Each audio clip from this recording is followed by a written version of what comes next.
afternoon. Okay, the first item on the county administrator is related to unclaimed bodies. We have 2 unclaimed bodies for your consideration today. So moved. It's been moved. Is there a second? Second. It's been moved and properly second. All those in favor of? Yes.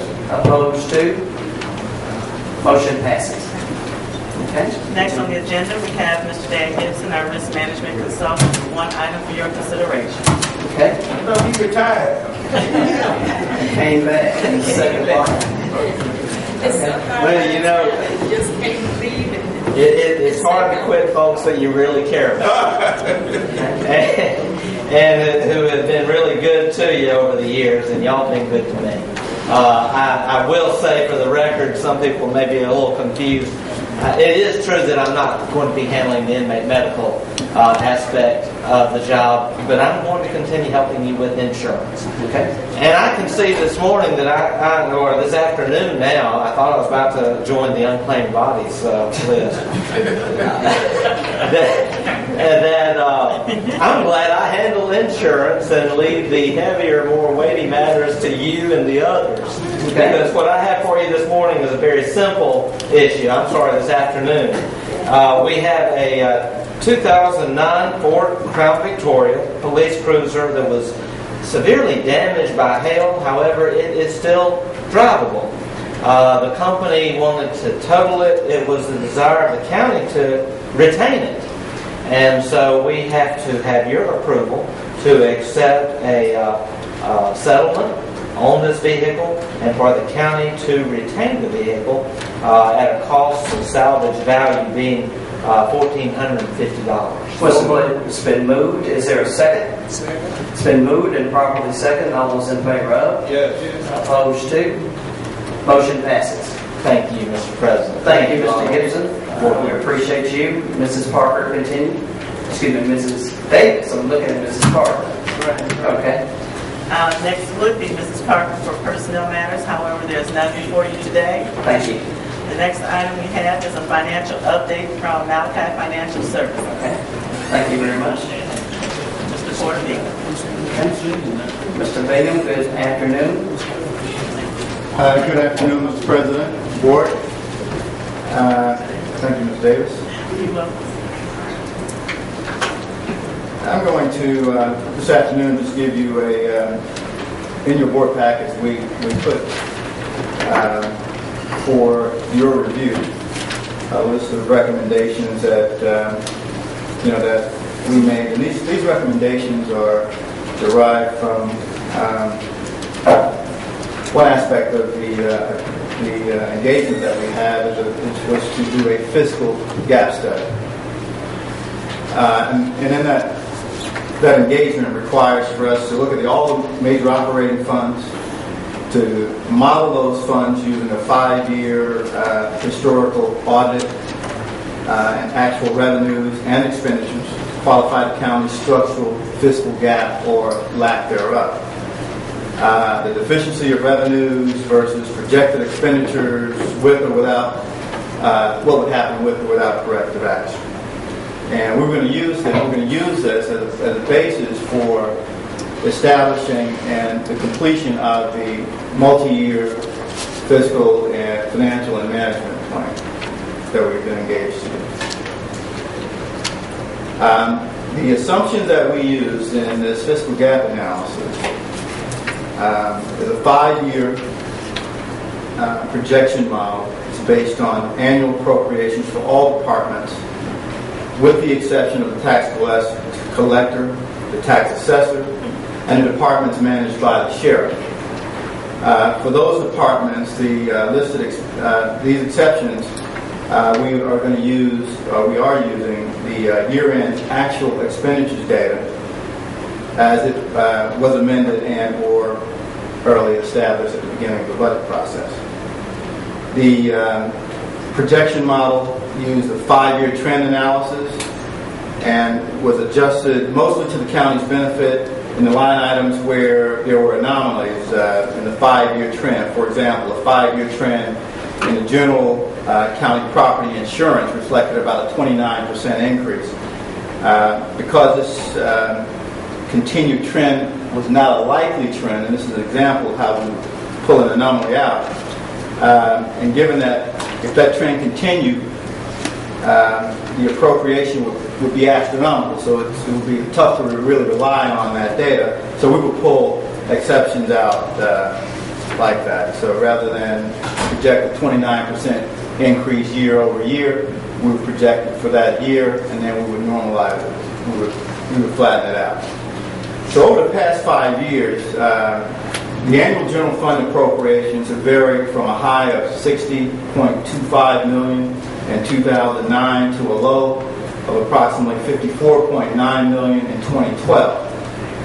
Now, the current year's appropriations of about $57.1 million reflects a 4% increase over last year.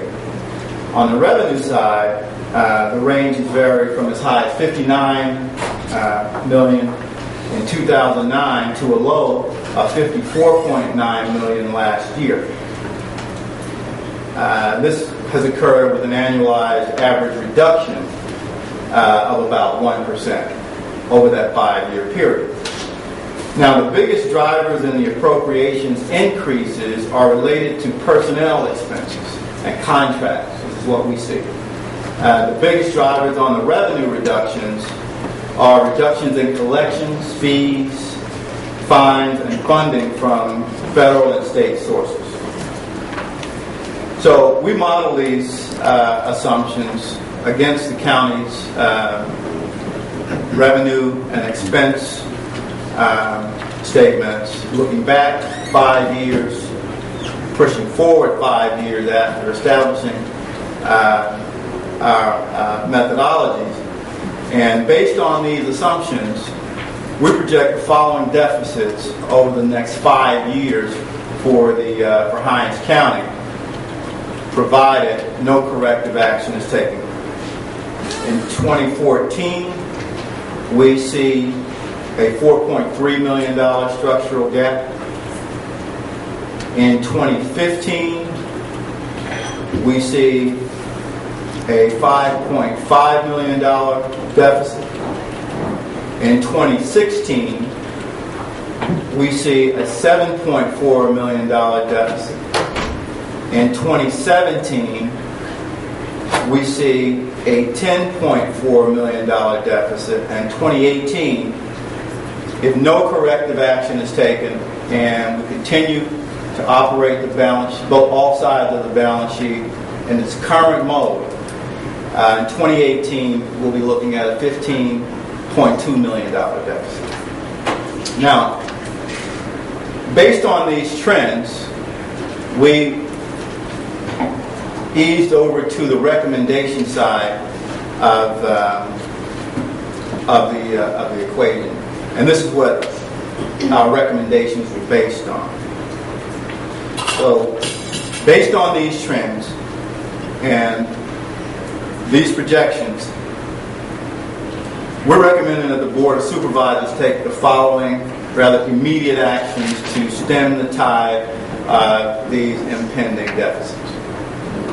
One would be to a total vacancy reduction. We think by doing a vacancy reduction, which would be to reduce all budgeted unfilled positions on the balance sheet, we could recover $2.8 million in savings. As of June 17th in 2013, there was about 88 vacant positions in Hinds County government, 3 of which were grant funded. Now, of the remaining 85, the annualized cost of filling those positions, including fringe benefits, is about $2.8 million.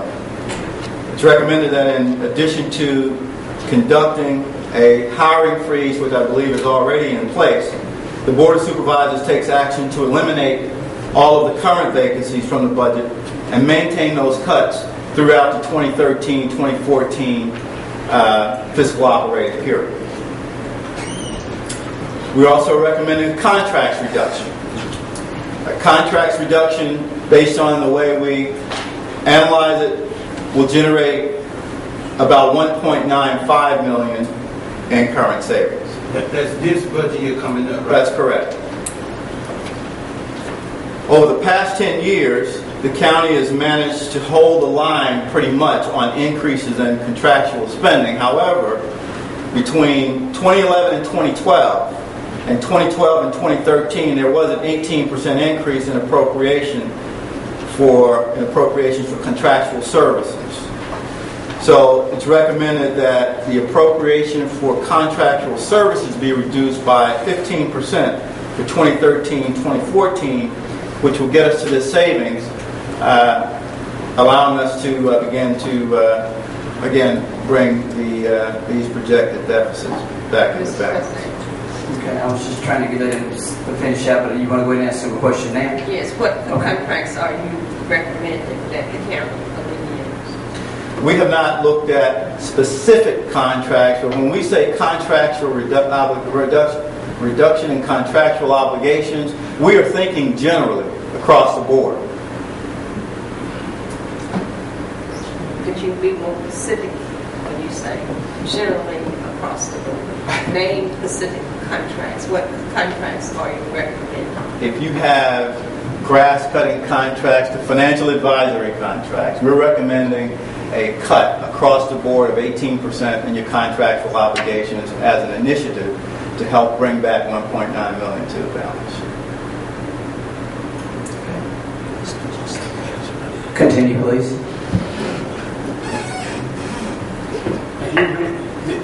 I said a 100% cut across the board. I mean, this is true that you meant what you said. I mean exactly what I say. Because that's the folk of people who listen to you. Well, I hope people will listen to me on this. Okay. Continue, please. I think we should remove the capital expenditures from the general fund side of the balance sheet. I think we can generate $600,000 in savings this year by doing it. But I think as the county looks forward to making investments in economic development projects, as it seems to be the direction that the county is going, infrastructure, I hear a lot of things bouncing around. I think as opposed to financing those type of improvements as you have on a historical basis, kind of from the cash side of the balance sheet, is to create a capital improvements plan that will anticipate recurring capital needs for those types of projects and financing those on a different side of the balance sheet. So I think today, based on what is budgeted as capital improvements on the balance sheet, it's about $900,000. I think we can bring back $600,000 of that today. But in reality, it's a much larger number because not all of the capital expenditures are accounted for in a capital plan versus on a regular expense on a balance sheet. Mr. President, Mrs. Calhoun. I have another question, and I think as he discusses and several of the things that you commented on, I'm going to refer back to those. But Sure. I think it's important as you discuss each recommendation that we be able to answer questions. In reference to cutting back on capital improvement items, what items are you referring to specifically?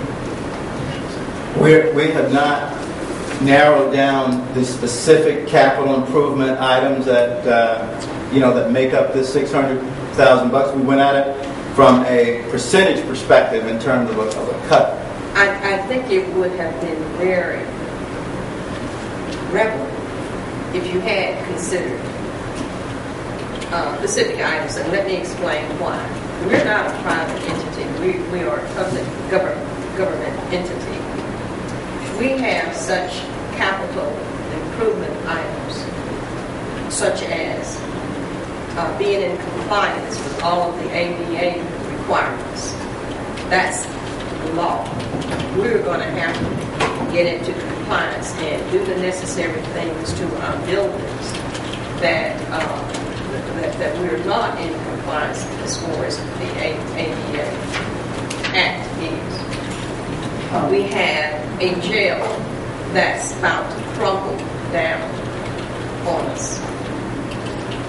We're going to have to make renovations and the necessary repairs to our jail facilities. We have in our Public Works Department lawnmowers and bush hogs and etc. that we have to purchase in order to operate or function in the public works department. We have in our maintenance, central maintenance departments, capital improvement expenses in which we must provide for. So I could go on and on and on about all of the necessary needs. So that's why I sit here knowing what our capital needs are, and we don't have all of the money to fund every project. But these projects are of necessity. So that's why I sit here and listen to you and ask, what specific items are you referring to? I understand. Now, let me stop you right there 1 second, Mr. Bingham, because we know this is going to be in-depth, and all of the supervisors have specific questions that they want answered, and I think we need to provide them with the answers that they want. Sure. You want to go ahead and answer those particular questions, but I would suggest that we set up a 2-2-1 to make sure that every supervisor really fully understands what you're recommending, because we do know that we have some impending debt that's really going to be very bad for this county if we don't do something. So continue, and then we'll go ahead and... Thank you, Mr. Chairman. Yes, that was going to be a part of my recommendation at the end of the presentation. Just let me stress one other important Please. thing, Mr. President, please. We operate under a unit system of government, and I see some of the things that you have recommended are in violation of the unit system of government. So I want you to be mindful of that. I do think, as Supervisor Graham has suggested, that meetings with all of us should have been conducted prior to you coming before a public forum.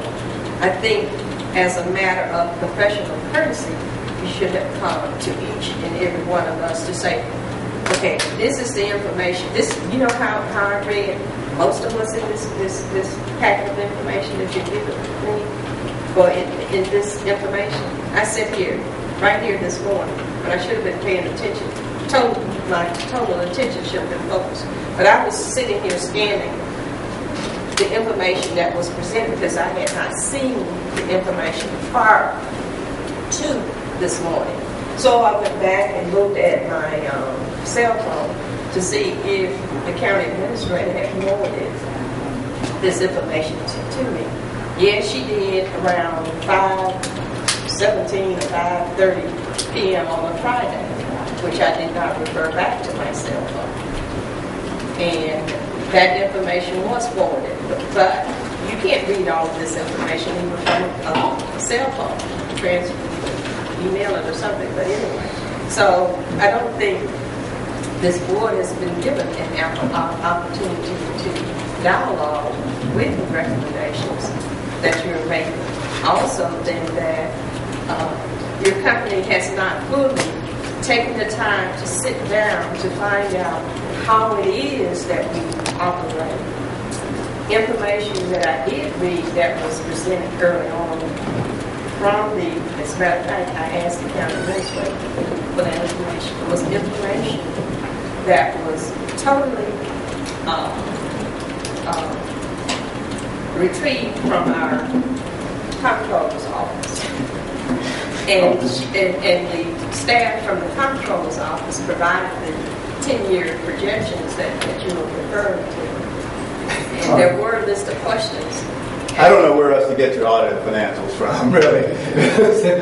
Supervisor Calhoun. Yes, but that information, listen to what I'm saying, that information was provided prior, and an invoice submitted with it prior to even giving this information. Okay, Mr. Thank you, Bingham, if you Mr. would just continue, and when you go ahead and continue, once you summarize, so we can move on, then we'll set up a 2-2-1 where we want to understand exactly what you're doing. Thank you. I would like to answer your last question. I mean, all of those capital expenditures that you mentioned are in the millions, not in the 600,000. Your capital improvements fund right now is about 900,000. It's not being approached properly. That's all I'm saying. So there's a way to do it and get all of the things that you need to get in a capital improvements plan on the right side of your balance sheet and create cash flow efficiencies for the county. Is That's that- all we're trying to do. Is that to issue bonds and then as a result you have a That's- contract agreement with somebody? Let's go ahead and move forward now because it's about getting close to 1 o'clock in the afternoon. We have still several other issues that we need to go through. Thank you. So I'll finish about the capital improvements plan. It's recommended that the Board of Supervisors require that a 5-year capital improvement plan be developed and that all capital expenditures be funded through the CIP rather than using general fund appropriations for the purchase of equipment and materials that are eligible for purchase using capital funds. The CIP should include a vehicle and an equipment replacement fund that would allow for the planned and recurring replacement of all county vehicles as necessary, equipment. Minor purchases, however, such as small office furniture, desks and chairs, and minor office equipment, fax machines, etc., should continue to be funded through the general fund. Let me just ask you with that, could you give us a bottom line synopsis and then we'll have Mrs. Davis set up 221s because I think this is very, very, very important information that you're giving us and it's something that we really need to take very seriously looking at the impending deficits that we're going to have in this county. So go ahead. Well, I think you have the bottom line is that we can also, there's a challenge with collections on the E911 fund. Now, this is something that you asked us to specifically look at. So if you would indulge me, I would like to go through this one initiative, and that will be it for me, frankly, on this piece. Based on on information that we were able to gather related to the various providers for the E911 system. The county is currently getting paid for about 230,000 lines, both landlines, mobile, business, and residential.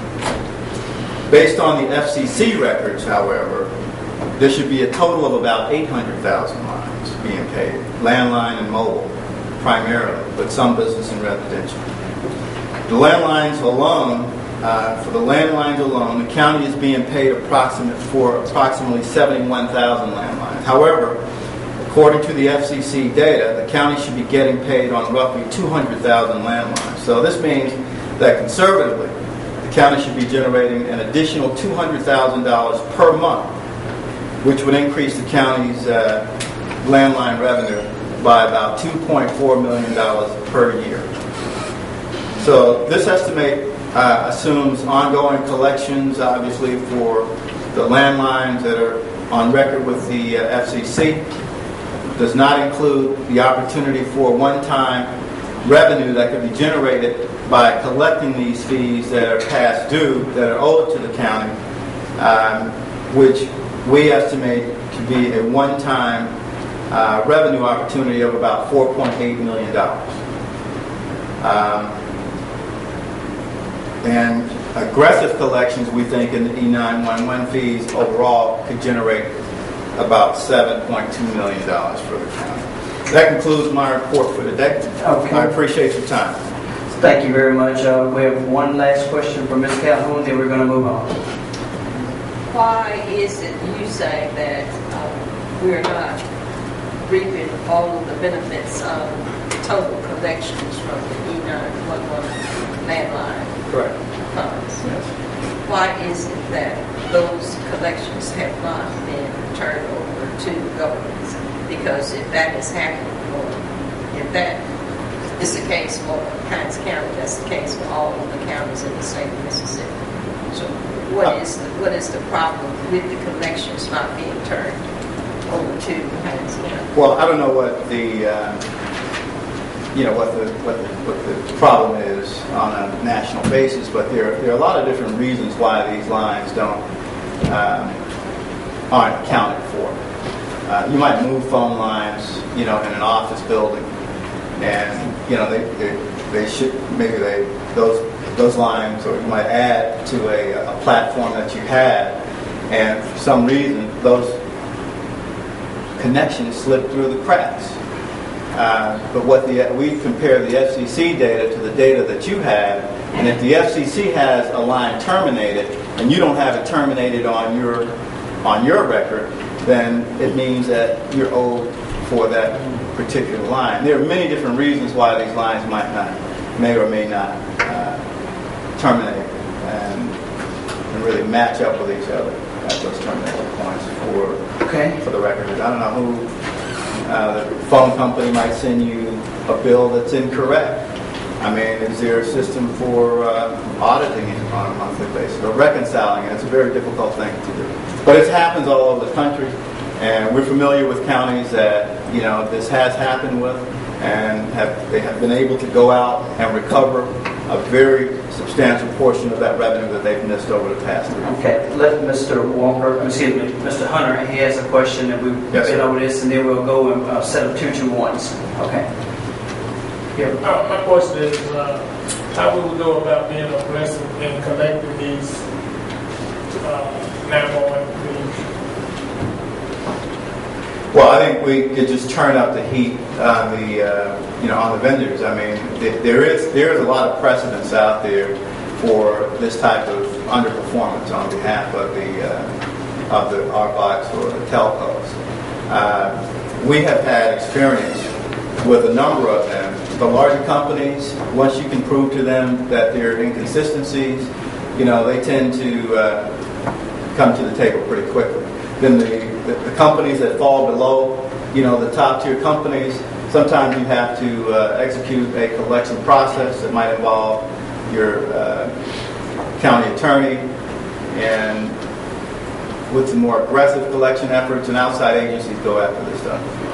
Thank you very much, Mr. Bingham. We appreciate that. We look forward to you sitting down as soon as possible with all supervisors and let us know the details as it relates to what we're looking at, especially in the upcoming budget. Thank you very much. Thank you. And Mrs. Davis, if you would continue, please. Yes, sir.